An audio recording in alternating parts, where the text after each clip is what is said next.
شهر رمضان الذي أنزل فيه القرآن هدى للناس وبينات من الهدى والفرقان.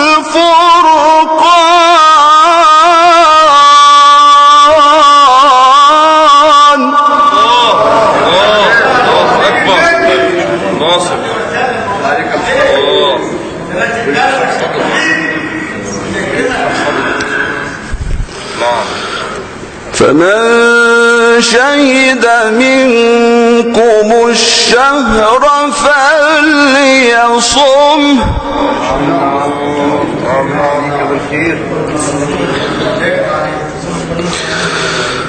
ومن كان مريضا أو على سفر فعدة من أيام أخر.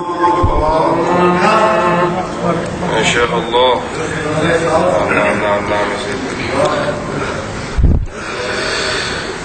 يريد الله بكم اليسر ولا يريد بكم العسر ولتكملوا العدة ولتكبروا الله على ما هداكم.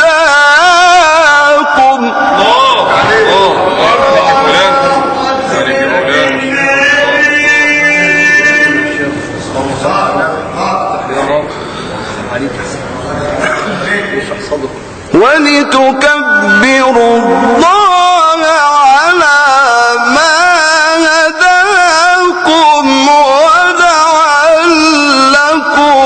تشكرون.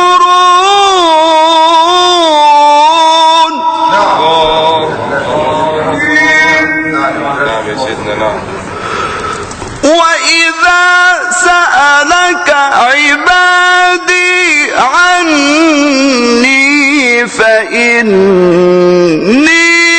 قريب.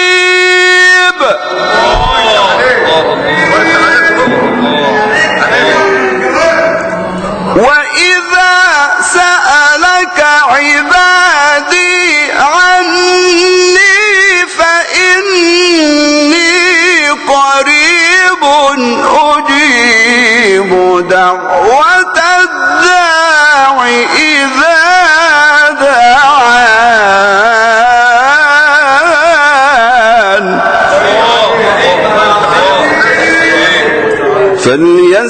فليستجيبوا لي وليؤمنوا بي لعلهم يرشدون.